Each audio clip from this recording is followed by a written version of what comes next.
I wanted to ask you about transitioning through careers because it seems like you have done that a lot. And what you would say to a woman that thinks she's too late in life to change what she's doing. Oh my goodness, it is never too late in life to do whatever you want to do. So, I went from sports medicine, being an athletic trainer, into education. But then education is just such a big word, right? I mean, Mhm. you can be a dean or a vice president or a teacher or whatever, but it's all in education. And so when I left the institution itself, it was a transition, but it was one that I was so excited to do, and I had so much belief in what I wanted to do that if you have that hard work behind it, it's not going to be perfect and Mhm. it's not going to be immediate. But if you have passion around what you want to do and it really is who you are, then I think that you can be successful in anything you want to do. It is never too late. Have you ever considered that some of the most powerful leaders are standing in front of whiteboards, not corner offices? Today, we're joined by Stephanie Duguid, educator, speaker, and founder of Duguid Leadership, here to talk about confidence, purpose, and leading from right where you are. Thank you for joining us today. Oh, thank you so much for having me. Absolutely. So let's talk your story for a little bit before we get into real questions and just kind of what do you do and how did you get where you are? So I don't know how far back you want to go, but let me kind of tell you about a pivotal moment in my life that really catapulted me to where I am today. And so when I was 27 years old, I had tried to push away teaching. I did everything I could to get out of teaching because I had a mom, I had a grandma, I had everybody that was in teaching. And, as the kid of a teacher, you're like, okay, I really don't want to be in a classroom my whole life. I don't want to grade the papers. I don't want to do all those things. Well, come to find out, my background is sports medicine. I was an athletic trainer. And I ended up going the athletic training route. And lo and behold, I was asked to teach classes at the university where I was working.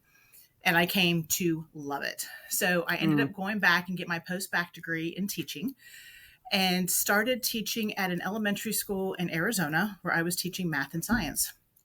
It was the third day of my teaching job, and my mom had sent me flowers. And my mom was just this radiant individual, Texas mom, big hair, long nails, lots of makeup, high heels. The higher the hair, the closer you are to God. So she had really, really, really, really big hair, but she could connect with anybody, and she just had this amazing aura about her.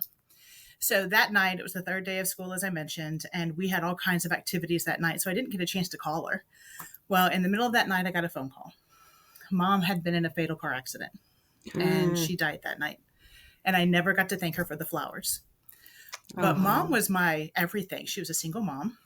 And I went to her for questions. I went for her for guidance. I went to her as we were talking about my educational journey and everything else. And so I was lost. I'd been married for about 3 years. And my husband was amazing, but still, when you lose your mom, that's just, that's a hard thing. And so this was August of 2001, August 23rd to be exact. And I was kind of floundering. I didn't know what to do. I didn't know where I was going to go. And I could have spiraled into a deep depression like some daughters do whenever they lose their mother figure. But then something horrible yet amazing happened, because what happened a couple weeks after August 23rd, 2001 is we had 9/11, the Right. attacks on our world. So, one thing I didn't tell you is that in my mom's world, she was the welcome wagon lady. And if you've never heard about a welcome wagon lady, that's the person that welcomes new members of the community, Mhm. goes to their house, gets to know them, builds those relationships, and she's the go to person to make sure everybody has a good time wherever they are. And so when September 11th happened, I realized why my mom had to be taken is that she had to be the welcome wagon lady in heaven for all the people that had Oh. Oh, died.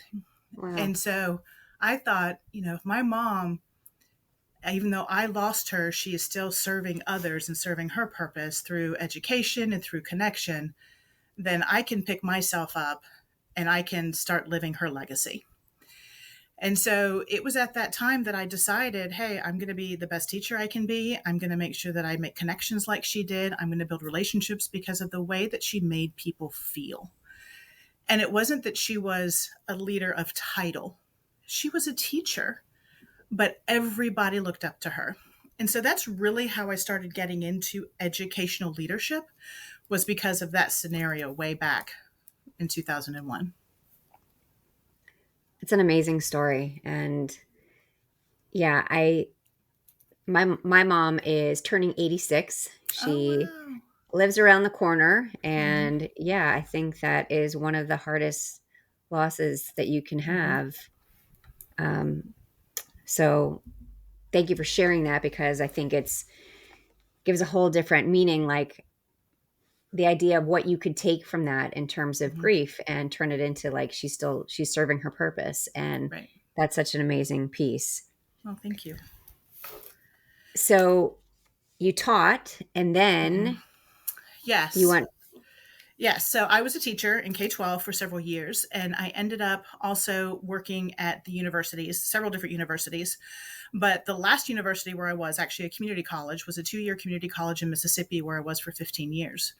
So I have half K-12 and half higher ed, and I've been an Mhm. athletic trainer, a teacher, and an administrator in all those different areas. And what I have found is that the majority of administrators that I've come across, not all, but the majority, have never taught in the classroom. They've come another route, Mm. whether it was as a counselor or as a coach, or whatever it was, but they didn't have that experience in the classroom. And that is so common in higher ed, especially, is that Mhm. most presidents have never been in the classroom. And so on my leadership journey, as I started working my way up, I was a teacher. And so I've been in the trenches. Whenever I would ask them to do something, I knew what it would make them do and what it would cost them time wise to do it in the classroom.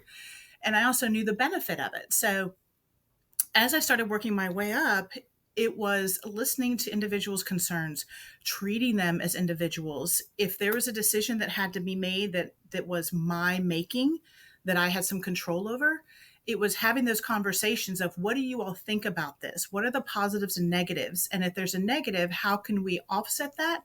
Or how can we kind of redirect so that we make sure that it's for a benefit of everyone?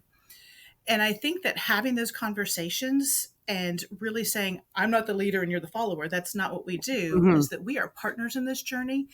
And my goal is not to put myself on the pedestal, but it's for me to support you in your journey to make sure that you're as empowered as you can be in what you do. And so that's just the way that I've always treated leadership. Again, it started from the framework that my mom started years ago, and it's just continued throughout my journey. And it's not something that, I mean, I didn't go out to say, I want to be an empowerment speaker, but Mhm. it turned out that I had so much positive feedback that people were like, you need to share some of this. And so when I decided to leave higher ed, I said, you know what, this is what I'm going to do. I'm going to go out and I'm going to share these messages, and I'm going to work with individuals, and I'm going to talk about appropriate communication and how you form teams, and empower one another, and support one another with conflict through grace. And that's what I'm doing right now. Why do you think these school administrators do not come from teaching backgrounds? Is it that teachers don't want to be administrators, or they're not given those opportunities? I think there's a couple different ways to look at it. One, when you're a teacher, typically you have a passion for teaching. Mhm. You have a passion for connecting with the students the day in and the day out. You don't always want to be the administrator dealing with the headaches, dealing with the problems, dealing with the crisis, dealing with the parents, all of those other pieces. At the same time, you're not really trained to go from teaching to leadership. There's not really a sequence unless you say, I want to be an administrator. What are some opportunities that I can take to do that? A lot of times, if you're a great teacher, they go, oh, you're a fantastic teacher. I think you should be a division chair, or I think you Mm. should be a director, so that you have less teaching responsibility and more administrative. But there's no book. How do you do that? Yeah. And so they get into those roles and they're like, this is not for me. I want to get back to my students. And they end up back in the classroom. So there's very few that get up to that point. And then sometimes the ones that do want to go and make that jump, they just want the title and the power so they Mm. can tell others what to do. And then that's not a good scenario either.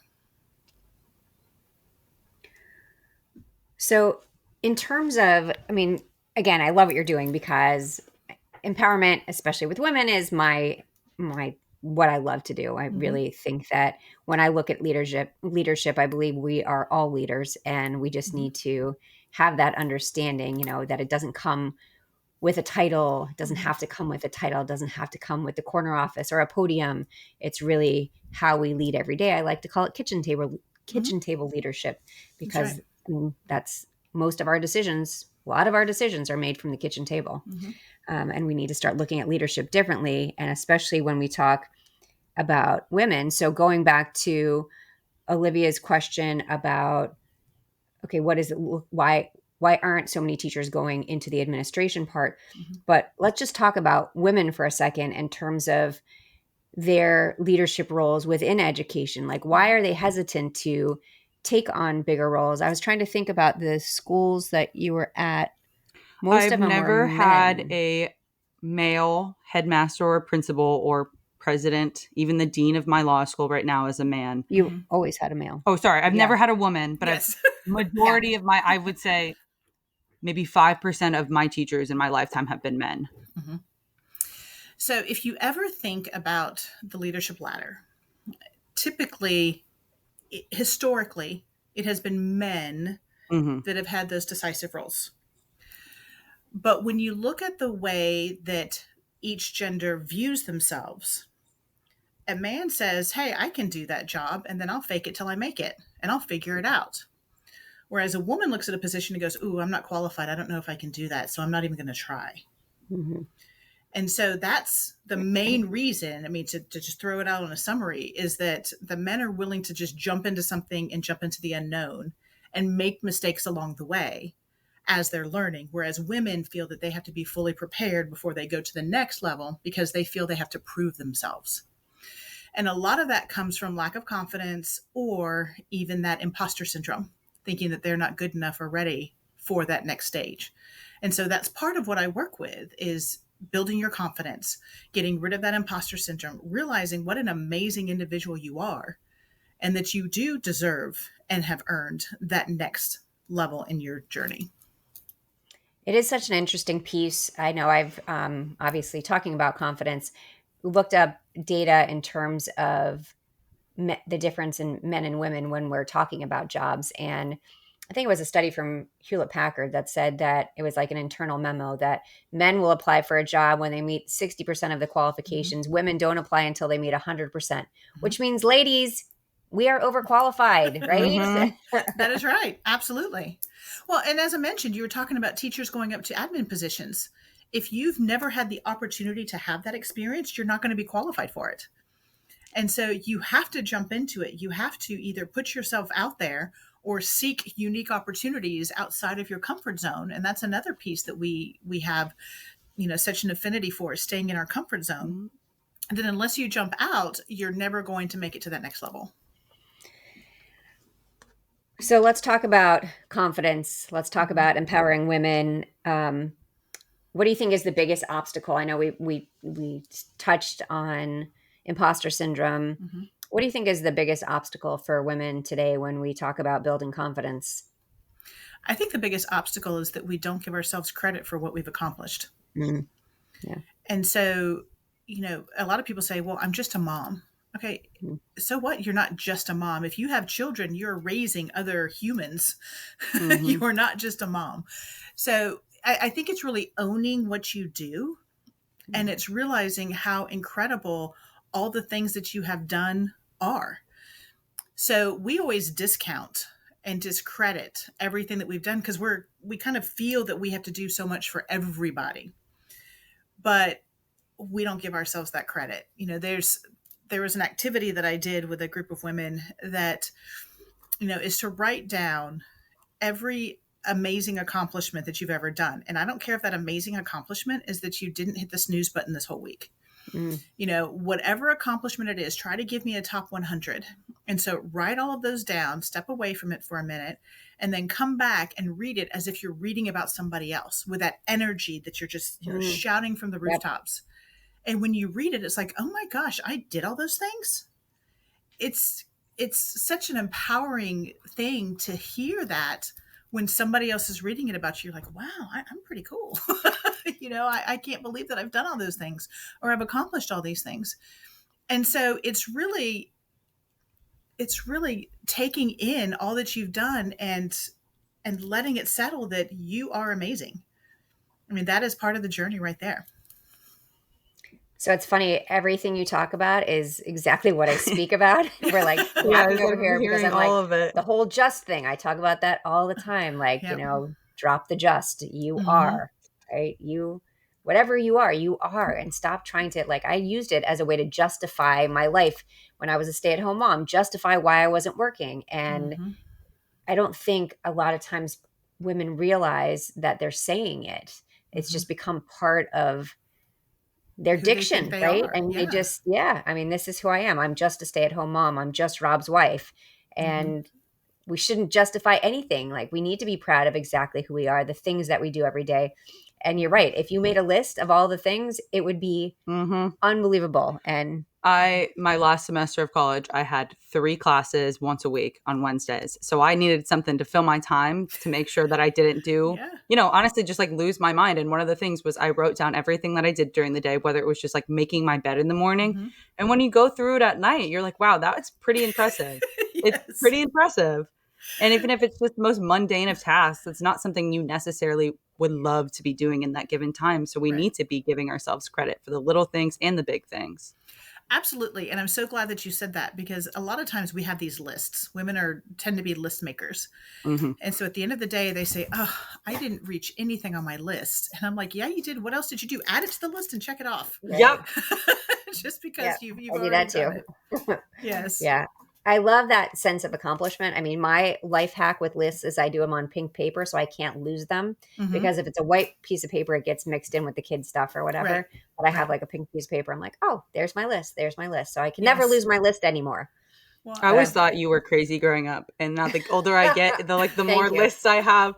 Like I'll be sitting in class and I'm like, okay, what's everything that I want to get done by the end of today? And even if it's just like folding my laundry, mm-hmm. taking the meat out for tomorrow Yes. to defrost for dinner, that's a big deal. It is a It big is. deal. And if you forget, then your whole dinner is messed up, right? Exactly. So it's the reminders, but it's also the feeling of Hmm. accomplishment, because Mm-hmm. sometimes in our day-to-day life, we don't feel like we're doing much, right? We're like, Right. oh my gosh, I did nothing today. Because you have the idea that it's got to be some huge thing that you're doing to Mm-hmm. actually be considered an accomplishment. But yeah, I love like when you write down all the little things you've done, you're like, oh wow, I like changed the world in one day. Look at that. That's right. And everybody around me still alive. We're good. I wanted to ask you about transitioning through careers because it Mm-hmm. seems like you have done that a lot. And what Mm-hmm. you would say to a woman that thinks she's too late in life to change what she's doing. Oh my goodness. It is never too late in life to do whatever you want to do. So, I haven't necessarily, I guess, changing careers somewhat, because I went from sports medicine, being an athletic trainer, into education. But then education is just such a big word, right? I mean, Hmm. you can You're right. be a dean or a vice president or a teacher or whatever, but it's all in education. And so when I left the institution itself, the four walls of the institution, and I have come out to be, the speaker, podcast host, author, all of those other pieces, it was a transition, but it was one that I was so excited to do. And I had so much belief in what I wanted to do that if you have that hard work behind it, it's not going to be perfect Hmm. and it's not going to be immediate. But if you have passion around what you want to do and it really is who you are, then I think that you can be successful in anything you want to do. It is never too late. There are individuals that change careers in their 70s. There are individuals that change careers every single day. And it's just whatever resonates with you and whatever livelihood, you would like to support, whether it's, making $1 million or whether it's, doing everything volunteer. It's whatever resonates with you. Do you have daily habits that you use to help you with your confidence, with imposter syndrome? Do you have things that you do on a regular basis, like to help you build confidence? There are some things that I do, and everybody has to find what works for them. And Hmm. so, there are some things that I have done in the past. The list making is huge for me. I actually have a board that is, right behind me that you all can't see, that has my quarterly goals. So I do goals every 12 weeks instead of once a year, so that I feel more productive that way. Because I'm like, oh yeah, I can get that done and that done and that done. And so I think for me, it's the goal setting, but getting it down to not just this goal, because whenever you have a goal, it is massive and it almost feels unattainable. So it's taking that goal and breaking it down. If I want to do something that's big, but I know it's going to take me 6 months, maybe I take the first 3 steps of that and put it on my goal board for the first quarter, and maybe the next 3 steps in the second quarter. So goal setting is really, really big with me. The other thing is positive mindset, positive affirmations, listening to positive songs and listening to positive podcasts, anything of that nature, because whatever you feed your mind is what you're going to see. We always talk about that Zeigarnik effect. And I don't know if you've ever heard, Mel Robbins speak. She talks about it and several others talk about it. But if you are, for instance, wanting to buy a car and you're wanting to buy a red Corvette and you're like, oh, I really want a red Corvette. I haven't seen a whole lot of those. So then all of a sudden you see red Corvettes everywhere. Mm-hmm. You see them, on the streets, you see them on the computer, you see them on Facebook with those ads, whatever it is, you see red Corvettes everywhere. Well, what's really going on is that your mind knows that a red Corvette is important to you now. And so something that was kind of in the background is now at the foreground of your brain, and your mind is trying to help you reach that goal. So whenever you are wanting to accomplish something, one is being a positive mindset, because if you're positive about it, then you're just happier and everything's more, I was going to say more better. That is not an English term. Everything is better along the way. I like it though. But I also have a vision board. And so whenever you have a vision board, and if you look at it I actually have it like stuck all over the place, and I have it on my phone. But whenever you look at that vision board on a regular basis, again, your mind is going to help you reach whatever you have listed on that vision board. And so you'll see that you accomplish things a little bit faster. Yeah, you have a board I have an empty board right now. Yeah. It's a work in progress. I have put up the board. Now I need to just put all the visions on there, because again, everything takes time, but I think it's so important that we do that. But you have that. I have a positive affirmation board, okay. Mm-hmm. Not necessarily a vision, because it's not like where I see myself. It's just like the reminders that people love me for who I am. Yes. Love that. And again, it's whatever works for you, right? Mm-hmm. So not everybody wants this big vision board. And I actually did mine on Canva. So it's digital. So I could print it out and put it in different places. And I have it as one of my, screensavers that rolls through on my phone. And then I review it. It's not just this annual thing. I'll go back every once in a while and go, oh, look, I did accomplish that. So let me take that off and replace it with my next goal. And then I'll put something else on there. My 21-year-old, he got back from college like 2 weeks ago, and I was helping him with something on his computer the other day. And that's his screensaver, is his vision board. Mm-hmm. And I was like, who knew you have a vision board? I didn't know that. I am so impressed. Yeah. I was like, okay, I don't mean to call you out on it, but this is pretty cool. That is. If you don't mind sharing, what's one thing on your vision board right now that you were hoping to accomplish? One thing on my vision board is to be a sought after speaker. Like, I have people that call me now. I've had, of all my speaking engagements that I have this year, I have 4 or 5 that reached out to me. Like, I didn't initiate any part of it. They just sought me.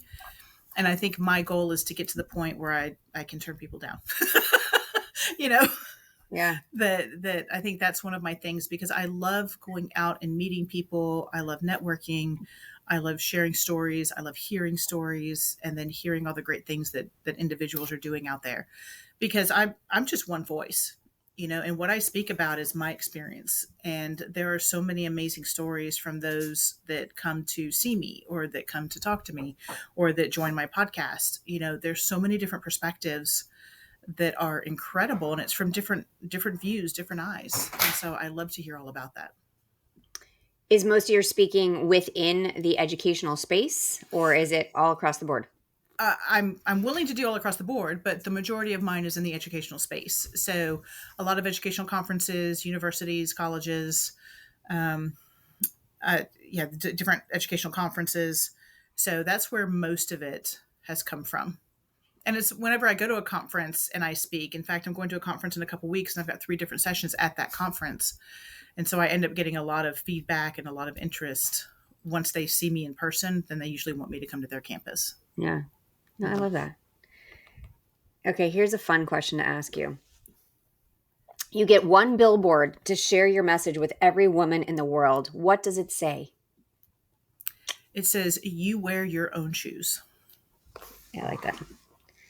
So one of my friends, and I would consider her one of my mentors, you can always have 5,000 mentors, but she said in leadership, one of the best things that she was told, and so I took this from her, is she had a leader that said, just remember, you might want to emulate what somebody else does, but you have your own shoes. Mhm. So don't try to wear somebody else's shoes. You create your own way of leading and you wear your own shoes. Yeah, I really love that.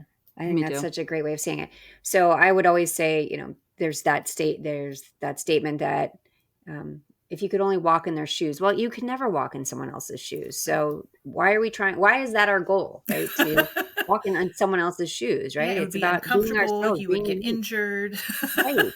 Feel the It's blisters just, coming on. I that's right. mean, no way. That's Yeah. right. I mean, yeah. So again, let's go back to confidence a little bit. So Mhm. in terms of confidence itself, like what does being confident mean to you? I think being confident is that one, you love who you are, first of all, and that at the end of the day, whatever your journey has brought to you that day, that you are satisfied with how you interacted with that space and you can go to sleep comfortably at night. So there are so many times that in my leadership journey, when my confidence was wavering, I was nervous about what I said in a meeting, or I was nervous about the Hmm. outcome of something, or I would play something in the back of my head, say, oh, I don't know if I should have said that. But at the end of the day, if you're confident in who you are, if you're confident in the communication that you have and the relationships that you've built and whatever you've said throughout that day, and you can put your head on the pillow and go to sleep at night, then I see that as confidence. And I think, we sometimes get into this, well, we overthink everything, Yes. right? I mean, but the idea that we need permission to be ourselves, right? We have this Mm-hmm. stuck in our head that we need to watch what everybody else is doing. And oh my gosh, did I say the wrong thing? Did I do the wrong thing?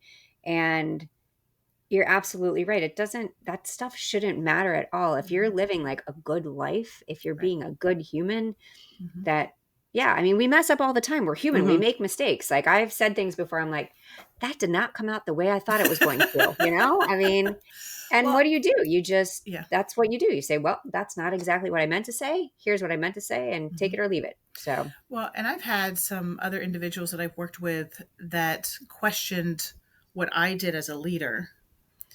But when I look at them as a leader, I don't want to be that kind of leader. mm, And so they would question me and actually try to belittle me in the conversation. And in my head, I'm thinking, I am not going to listen to this because I don't, that's their opinion of me, but I Hmm. have my own opinion of how they lead that I do not resonate with. So I think it's, if you're getting feedback from somebody, one, is it belittling feedback or is it constructive feedback? And so you always, everything in life you have to filter now. I mean, everything. So Yes. all the information that you receive from somebody else, you've got to filter. Is this somebody that wants to support me in my journey, or is this somebody that's trying to break me down to make themselves feel better? And depending on how you respond to that will depend on what information you're going to take in. And I think that's the whole idea of filtering. I feel like is something that I'm very actively working on right Mm-hmm. now. And it's about emphasizing what opinions are truly important to you and what people and like they're coming out of essentially. And if Mm-hmm. it's someone that you don't necessarily respect or you're like, well, you're trying to give me advice on something that I don't agree on, their Mm-hmm. opinion shouldn't hold this weight on you. And I know for a lot of people it does. And it's really Right. hard to shake that feeling. But I think it's important to Mm-hmm. remember like, in the end of the day, we care about the people we care about. Mm-hmm. And those are the opinions we should care about. Well, and when you talk about your circle of influence, so many times, and especially for younger individuals, they want to be part of a certain crowd or they want to be a part of a certain group. But if you look at that circle of influence, are those individuals that are supporting you and do they behave the way that you would want to behave and be connected with? And if not, maybe you need to think about a different circle of influence. Mm-hmm. So you are connected to the people that you interact with the most. And if it's not a positive energy that you're getting from that group, then you need to shift that group, and you have that control. And so it's really, again, being confident in who you are, and you don't have to respond, right? So if somebody gives you their opinion, you don't always have to combat it. You don't have to respond saying, I'm not going to talk about this right now, or this is not a conversation I'd like to engage in. Thank you very much for your opinion. Have a nice day. Whatever you want to do. But it's doing it in a way that you are, thank you for your information, but I'm going to go my own way. And I can be very, very specific to somebody and say, thank you, but our conversation is over. And I say it nicely with a smile. Yeah. But We talked about that today with your friend group. Oh, yeah. I mean, I think it's really hard. We go through different stages, right? I mean, as I get older, this is my stage, right? Right. But you're in middle school and you have a certain group of friends, and then usually when you move to high school, it's a completely new set of friends, and then you go to college, and then you're not hanging out with the high school friends anymore, Right. and then from college you get a job, and so everything is. It has been really hard as a young adult to realize that you don't necessarily grow with your friends. Right. And I feel like I've looked at so many relationships that have been like, oh, we've been best friends since we were in second grade, and now we're this and such age. And it's like, I don't understand how you maintain that. And good for you. But that is incredibly rare. Mm-hmm. And most people don't. Most people grow at different speeds, and you develop your own personality traits, especially when you split off into these different sects of life. And I think there's no need to hold on to the past if it's no longer serving you. Absolutely. And so I live in a very small town in Mississippi. I mean, our town is 2,000. My son, I have two sons. One of their entire class is 68. The other one, the entire class is 74, like the whole grade. Wow. And so it is a K-12 school. And so they have literally gone to school with the same people since kindergarten, and they're going to graduate with them. And then we have a community college that's 2 blocks away. And so a lot of those students will continue on to the community college. And if they do what most individuals do around here, they're going to stay and do local jobs. So that's something that you see where I am most of the time. Of course, I grew up in Houston, and I went away for college, which was very unique. I was one of 8 students in my graduating class of 270 that went away. And after that, I went to a different state for graduate school. And then I moved to a different state after my husband and I got married.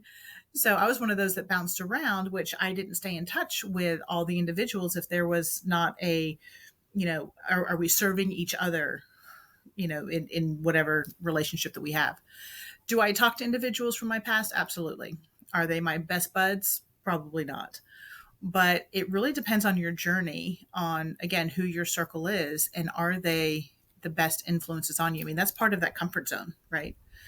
As if you never get outside of your comfort zone, you're never going to know if you can grow and develop and blossom. Yeah, I feel for me that friends were always tricky. Mm-hmm. I had certain friends in high school that I didn't talk to any of them after high school. I mean, literally. Yeah. And I have one friend from college that we travel together. Our families travel together every summer. Mm-hmm. And I am so thankful that I have that one friend, right? Mm-hmm. And then when I had kids, then you started becoming friends with the parents, right? And now I'm at a place where I'm still friends with, they're all in my town. They were friends because we had kids the same age, but now we've stayed friends because we are very similar and we get along really well, and they're super supportive. And I've had many friendships in my life that were not like that. And it's really about understanding that relationships can be toxic. And if it's not serving you, you do have to move forward. And because it affects your confidence, it leads to self-doubt. Yes. It makes you, you doubt everything you're doing. Yeah. If the people around you don't support you, you never feel like you're good enough. That's right. And you can gauge it really about your energy when you're around that person. If you just feel exhausted and deflated when you get home, then that's probably not a good environment to put yourself in. But if you feel excited and exuberant and, you just feel like you can float, then that might be good energy to be around.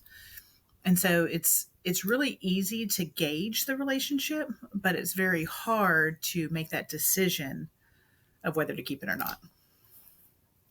Yeah, I know we've kind of like gone on a random track here, but yeah, I mean, I have a couple of friends that I met as an older adult. I call myself an older adult. Mm-hmm. That every time I get to see, I don't get to see them that often, but when I do, I am like so excited Mm-hmm. and so happy, and those are the things that matter. And I had friends in the past where it's like, why didn't you call me today? Okay, yeah, I have I 6 can't do children. Why that. did I not call you today? I don't know, because life happened. Right. But I think that it's that understanding. But I think obviously confidence effect is in the workplace, in our personal lives. There's all kinds of different things that we have to think about on a regular basis of what's serving us. And I believe that's true of the jobs we do as Mm-hmm. well. I'm not saying go out and quit your job tomorrow, but it's that understanding of how can you make yourself happier within what you're already doing. Mm-hmm. And that idea of the positive affirmations and the way we talk to ourselves. Well, if you wake up in the morning and say, God, I hate my job. I don't want to, what are you going to think all day long? I hate my job. I can't wait to get home. And I Yep. really think the way we talk to ourselves changes how we feel about ourselves, changes how we feel Mm-hmm. about what we're doing in our lives. And I think it's so important. And I talk to myself all the time. Well, I think we all do. They probably think we're all crazy, but it's also if you can just simply reframe your statement. Mm, Even if it's I hate my job, perhaps say, my job is supporting my the payment of my mortgage right now until I can find mhm. something better. So, whatever it is, but a lot of it is just reframing. They can do a whole mindset shift in the process. Yeah, I have a little framework that I created called Control Alt Delete, Ah, and I love it's that. it's like my little computer friend, right? Control, you have control of your thoughts. You have to understand that Yeah. these are the thoughts that are coming into your mind, and that you can choose Mm-hmm. whether or not you want to have those in your mind. You can Mm-hmm. change it, and that Alt is the change it. And so instead of saying I can't, you say I can, or what if I fail? When I succeed. Mm-hmm. We have control of that, and then delete all the things that we were talking about before, the things that don't serve you. That's right. That's the whole thing that I think it's like an easy, like you think about it and you're like, oh wait, that isn't as complicated as I thought it was going to No. be. Well, and one of the simplest things is, have you ever heard somebody say, well, I'll try to do whatever it is. Mm, I'll try. Well, try is giving you permission for failure or to not mm-hmm, meet it. So it's either I will or I won't. mm-hmm. Commit one way or the other. Don't say try, Yeah, commit. I like that a lot too. Um, One of the things we say in our house is don't use the word can't, because Mm-hmm. can't means won't, which means you won't even try, right? Right. So we it's always a thing where, oh, I can't do that. Well, do you want to? No, I don't want to. Okay, well then Say use that those instead. words, because that's a whole different ballgame. Because as soon as you use the word the word can't, if you say I can't do this, then you're already limiting yourself. But if you change Right. it to I don't want to, okay, great, you don't want to, even better. Mm-hmm. So it's how we use words Mm-hmm. has fascinated me over the last 10 years. Oh, I'm sorry. My dog Oh, just that's okay. We have 3 dogs. went a It's little, part of it. went a little crazy. Okay. What's your dog's name? Ziva. Let me just close my door. Okay.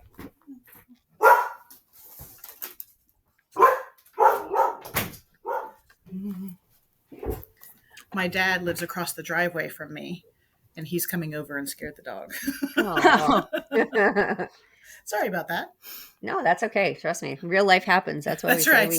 we really don't like to edit things out, because Mm-hmm. this is what we do. If you're leading your life authentically, like things That's right. happen all the Yeah. time. That's right. Well, my husband came home a little bit earlier. I don't know if you heard him come in, but he came in the house and the dog kind of rustled around for a minute. But, they just walked by my little office studio and I keep going. So we actually typically Olivia is at school, but she's home for the summer, Mm-hmm. and this recording room is actually the kids' playroom. It used to be the kids' playroom, Mm-hmm. and the way we built it was it's over the garage and it has 7-foot ceilings. So now it is perfect to record from, because I don't get any echoes and I Yes. can't hear anything, because when we created this room, we put a ton of insulation in so that we didn't have to hear them. Yeah. And so now it works perfectly as a recording studio. Well, So good. yeah. Love that. It's been a lot of fun. So, do you have your calendar? I took a picture of it today. So we forgot to tell you, we read from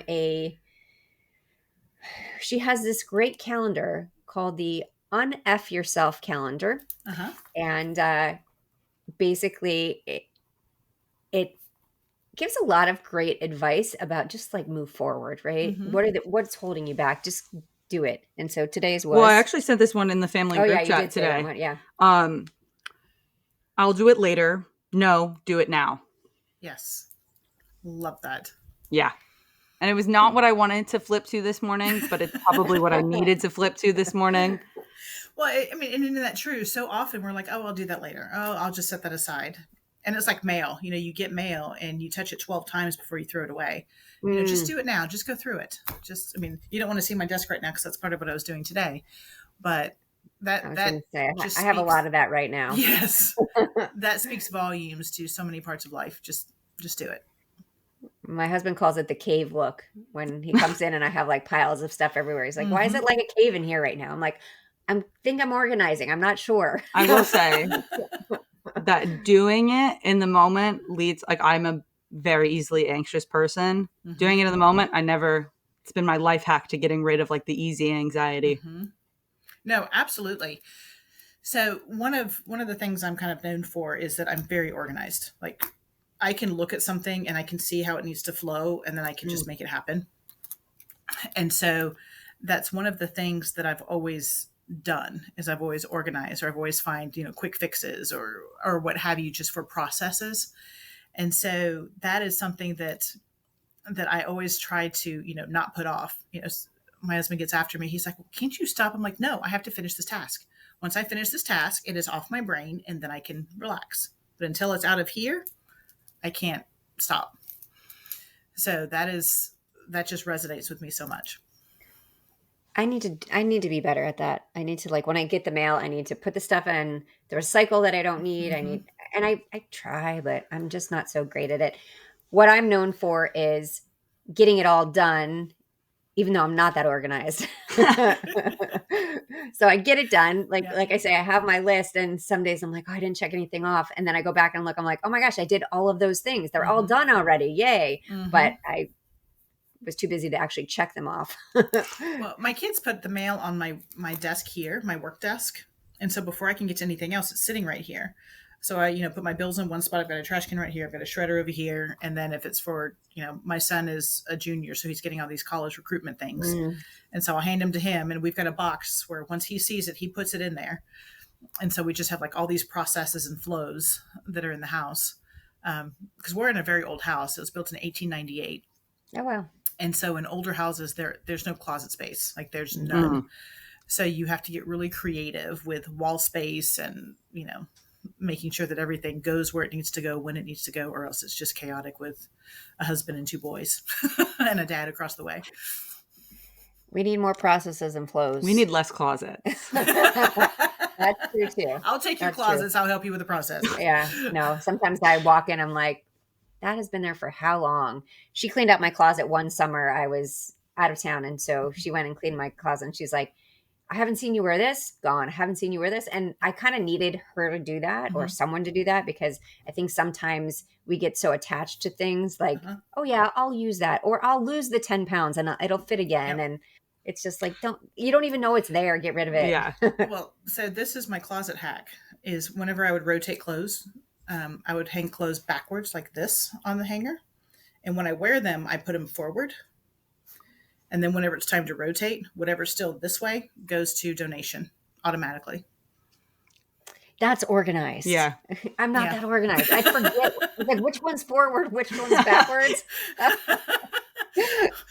I'm serious. You're ridiculous. I know, I'm ridiculous. Well, Thank you so much for joining us today. This has been such a great conversation. We both really enjoyed it. Well, you're here. I mean, I also very enjoyed it.